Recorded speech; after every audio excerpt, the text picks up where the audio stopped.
Hello everyone, आप लोगों का स्वागत है मेरे एक और वीडियो में। तो हम सब टॉपिक नंबर 5 में इकोनॉमिक्स का पढ़े थे यूएनओ के बारे में, यानी यूनाइटेड नेशन ऑर्गेनाइजेशन, हिंदी में बोलेंगे संयुक्त राष्ट्र संघ।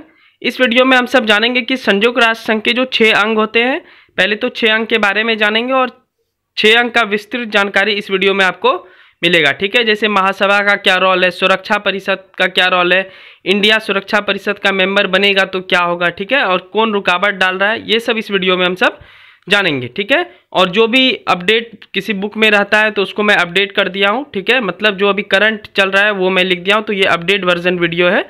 ठीक है, वीडियो अच्छी लगेगी तो चैनल को सब्सक्राइब कर लेंगे और ये टॉपिक बहुत इंपॉर्टेंट है तो वीडियो को लाइक भी कर लेंगे। चलिए शुरुआत करते हैं आज के इस टॉपिक की। तो संयुक्त राष्ट्र संघ के 6 अंग होते हैं, जैसा कि आपको पता है। पहला होता है महासभा, दूसरा होता है सुरक्षा परिषद, तीसरा है आर्थिक एवं सामाजिक परिषद, चौथा है प्रन्यास परिषद। आगे देखते हैं 5वां और 6वां, फिर विस्तृत जानकारी देखेंगे। ठीक है, चलिए 5वां देखते हैं, अंतर्राष्ट्रीय न्यायालय, और 6वां है सचिवालय। ठीक है, चलिए अब एक एक करके विस्तृत जानकारी लेते हैं। तो पहला है महासभा।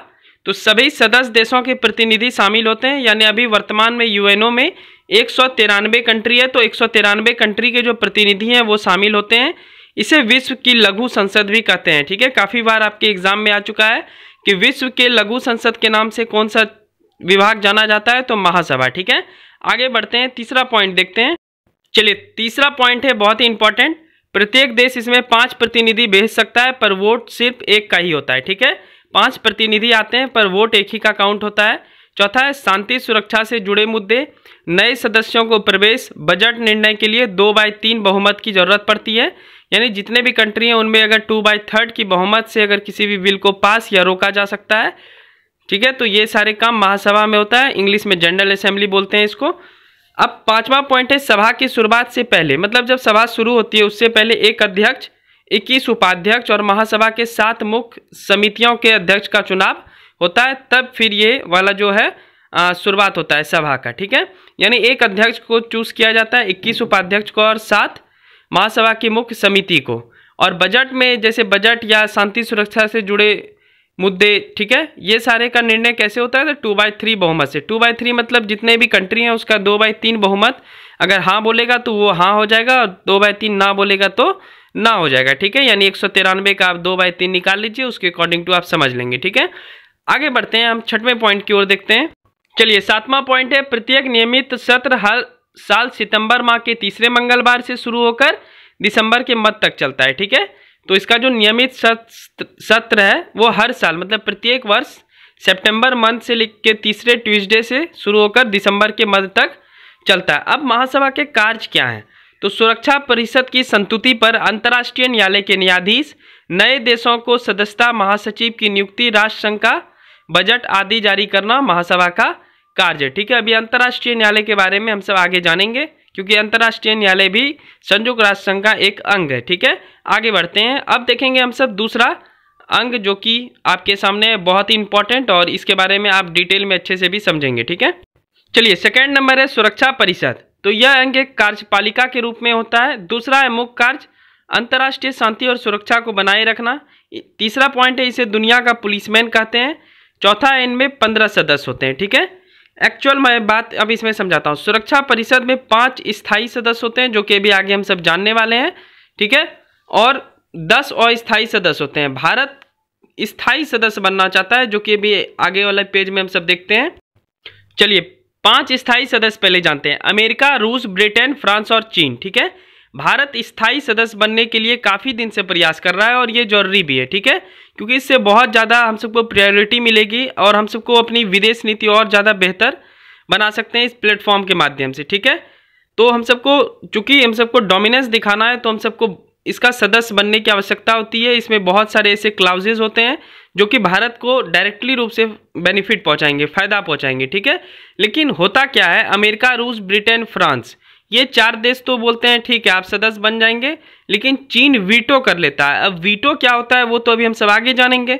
वीटो मतलब आप समझ लीजिए कि भारत को प्रवेश करने नहीं देता है। क्यों नहीं करने देता है, तो ऐसा यूएन के चार्टर में लिखा हुआ है कि कोई भी स्थायी सदस्य अगर किसी निर्णय के लिए असहमत है, चाहे उनमें से एक भी क्यों ना हो, तो वो निर्णय अमान्य हो जाएगा। मतलब अमेरिका, रूस, ब्रिटेन, फ्रांस भारत को स्थायी रूप से यूएन का सुरक्षा परिषद का सदस्य बनाने के लिए तैयार है, लेकिन चाइना तैयार नहीं है, तो उन चारों को भी नहीं मानना पड़ेगा। बात समझ में आ रहा है? क्योंकि 5 में से कोई एक भी बोल देगा कि नहीं बनना है तो नहीं बनना है, मतलब इसमें टोटल 100% वोट चाहिए। यानी जब तक पांचों देश बोलेगा नहीं कि भारत सुरक्षा परिषद का सदस्य बनने योग्य है, तब तक भारत सुरक्षा परिषद का सदस्य नहीं बन सकता। जब बोल देगा कि हाँ बनने योग्य है तो बन जाएगा, और नहीं बोलेगा तो नहीं बनेगा। तो चीन हमेशा वीटो का यूज कर देता है, ठीक है, अभी वीटो जानेंगे।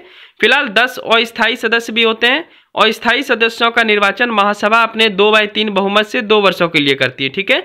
और अभी भारत अस्थायी सदस्य तो है। 5वां पॉइंट है, प्रक्रिया संबंधी मामले में निर्णय के लिए 15 में से 9 सदस्यों द्वारा सकारात्मक मतदान आवश्यक है, ठीक है। मतलब 15 कंट्री, 10 अस्थायी और 5 स्थायी सदस्य में से 9 अगर हाँ बोलेगा तो हाँ, नहीं बोलेगा तो नहीं, ठीक है। जिसमें 5 स्थायी सदस्यों का सकारात्मक मतदान आवश्यक है, मतलब 5 स्थायी देश को तो हाँ बोलना ही है, और उधर 10 अस्थायी देश में अगर कम से कम 4 भी अगर बोल देगा तो 5 4 9 हो जाएगा, ठीक है। बात समझ गए होंगे। आगे वीटो के बारे में पढ़ते हैं अभी हम सब। चलिए, उसके बाद है 6 नंबर, स्थायी सदस्य देशों को महाशक्ति की आम सहमति और वीटो शक्ति के रूप में जाना जाता है। मतलब स्थायी सदस्य देशों को वीटो शक्ति प्राप्त है। जैसा कि मैंने बताया, वीटो क्या होता है, एक महाशक्ति, इसको भाषा दे दिया गया। अगर कोई 5 स्थायी सदस्य देशों में सिर्फ एक वीटो कर देता है तो यह प्रस्ताव पारित नहीं होगा। बात समझ में आ रहा है?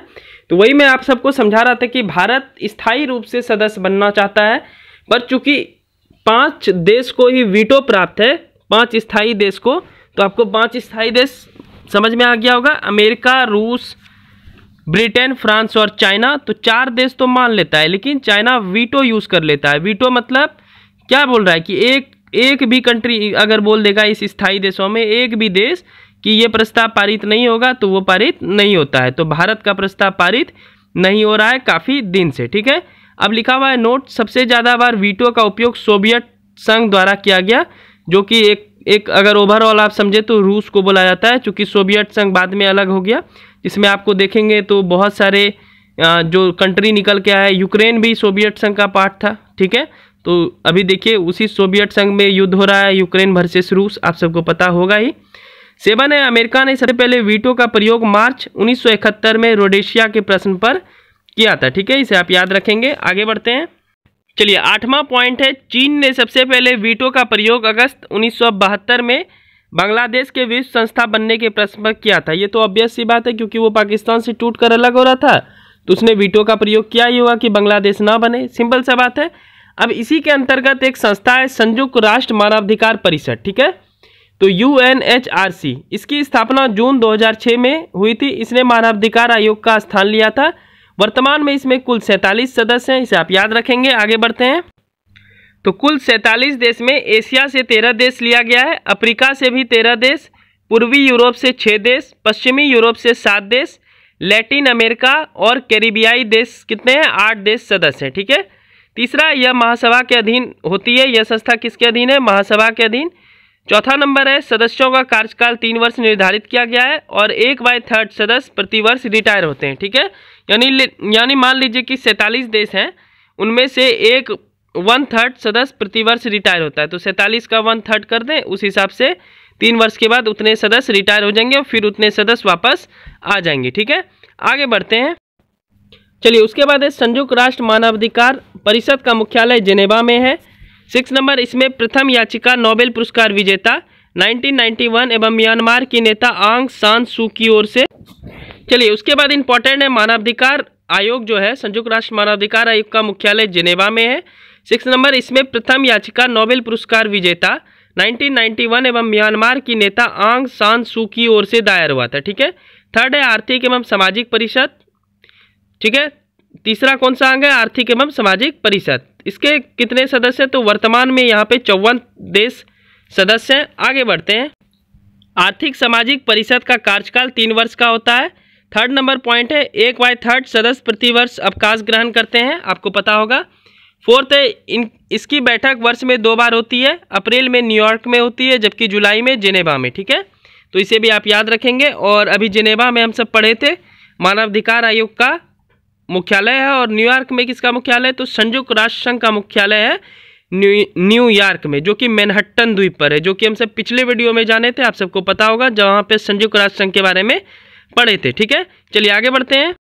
चलिए संयुक्त राष्ट्र संघ के हम सब चौथे अंक को देखते हैं, जो कि है प्रन्यास परिषद। ठीक है, तो संयुक्त राष्ट्र संघ ने न्यास पद्धति को ग्रहण किया। न्यास पद्धति क्या है, ठीक है, उसको पहले हम समझते हैं। तो सेकंड नंबर में मैंने वही समझाया, न्यास पद्धति का मतलब इस समय कुछ पिछड़े व अल्प विकसित और आदिम दशा वाले प्रदेश जो खुद अपने देश के शासन करने में असमर्थ हैं, तो दूसरे देश बहुत सी वित्तीय सहायता देते हैं जब तक कि वे देश खुद से शासन करने में सक्षम न हो जाए। मतलब क्या हुआ कि बहुत सारे ऐसे गरीब देश हैं, ठीक है, खास करके अफ्रीकन कंट्री, जो कि अफ्रीकन कंटिनेंट में पाए जाते हैं, रहते हैं। ठीक है, वहाँ पे बहुत ऐसे देश हैं, फॉर एग्जांपल बुरुंडी, युगांडा, और भी वहाँ पे सोमालिया, ये तो एग्जांपल, मतलब वहाँ के लगभग समझ लीजिए 70% कंट्री वित्तीय स्थिति में नहीं। गरीब का मतलब हुआ कि वित्तीय सहायता बहुत कम है। तो संयुक्त राष्ट्र संघ उस देशों के डेवलपमेंट के लिए जो कि अल्प विकसित है, हम सब भारत कौन से विकसित है कि विकासशील है, कमेंट करके बताइए।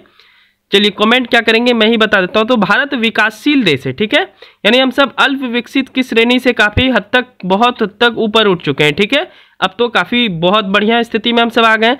लेकिन अफ्रीका के बहुत सारे जो आपके कंट्री हैं, जैसे कि मैंने एग्जाम्पल में आपको बताया, वो सब अल्प विकसित है, मतलब बहुत कम पैसा है, फिनेंशियल असिस्टेंट बहुत कम है। तो इसके लिए संयुक्त राष्ट्र ने न्यास पद्धति को अपनाया है कि जो भी कंट्री को वित्तीय सहायता मिल चाहिए उसको वित्तीय सहायता प्रदान की जाएगी। ठीक है, चलिए आगे बढ़ते हैं और कुछ पॉइंट देखते हैं। चलिए नेक्स्ट पॉइंट अब हमारा है तीसरा, न्यास का भार निम्न राष्ट्रों को सौंपा गया है। ऑस्ट्रेलिया, न्यूजीलैंड, अमेरिका और ब्रिटेन, मतलब ये सारे कंट्री वित्तीय सहायता मुहैया कराएंगे जिस भी कंट्री को अल्प विकसित की श्रेणी में रखा है उसको बाहर निकालने के लिए। ठीक है, अल्प विकसित की श्रेणी से बाहर निकालने के लिए इन सब देशों को सौंपा गया है भार। ठीक है, 4 नंबर है, वर्तमान में प्रन्यास परिषद में 14 सदस्य हैं, इसे भी आप याद रखें। आगे बढ़ते हैं 5वें अंक की ओर। चलिए उसके बाद है आपका सचिवालय। तो संयुक्त राष्ट्र संघ के दिन प्रतिदिन के कामों को देखता है। सचिवालय का प्रमुख महासचिव होता है। ठीक है, नोट, बजट इनके द्वारा पेश किया जाता है, आप ये समझ लें। तीसरा है, संयुक्त राष्ट्र संघ के पहले महासचिव कौन थे?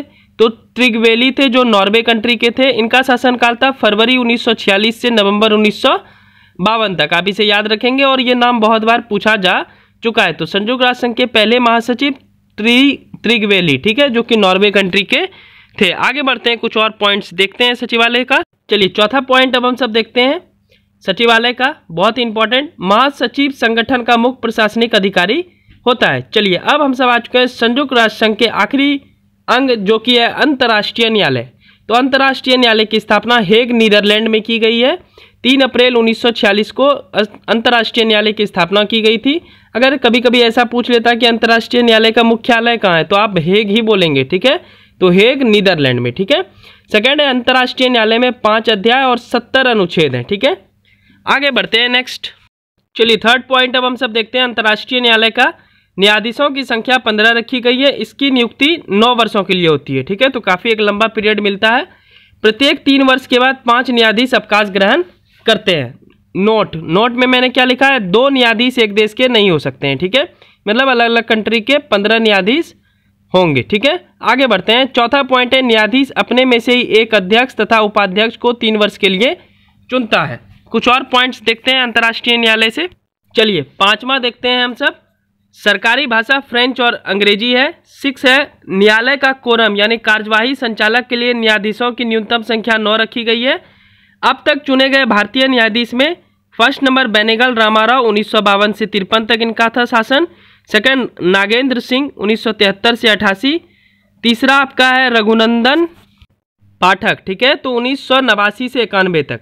वर्तमान में अंतर्राष्ट्रीय न्यायालय के भारतीय रिप्रेजेंटेटर यानी भारतीय न्यायाधीश हैं, वो है दलवीर भंडारी। ठीक है, वो कौन है? दलवीर भंडारी, जो कि 2012 से अभी तक हैं, यानी 2017 में फिर इनको वापस से रख लिया गया था। चलिए ये थे संयुक्त राष्ट्र संघ के पूरे 6 अंक के बारे में विस्तृत जानकारी। जितने से प्रश्न बनते हैं, आपको मेरी मेहनत सच में जेन्युइन रूप से अच्छी लग रही हो तो प्लीज़ चैनल को सब्सक्राइब करेंगे और एक लाइक कर देंगे। ठीक है, तो ये बहुत ही इंपॉर्टेंट था, एक इकोनॉमिक्स का एक ये वाला चैप्टर बहुत ही इंपॉर्टेंट था, इससे काफ़ी प्रश्न बनते हैं। ठीक है, तो किसी भी चीज़ को, छोटे से छोटे चीज़ को अब आजकल आप निगलेक्ट नहीं कर सकते हैं, क्योंकि कंपटीशन बहुत हार्ड है, तो आपको ये अच्छा करना ही पड़ेगा। ठीक है, तो ये संयुक्त राष्ट्र संघ के ऊपर पूरा वीडियो था। आपको कैसी लगी आप जरूर कमेंट करके बताएं। वीडियो अच्छी लगी हो तो जरूर चैनल को एक सब्सक्राइब कर देंगे और एक लाइक कर देंगे। ठीक है, चलिए मिलते हैं नेक्स्ट वीडियो में, तब तक के लिए thank you, bye bye and take care.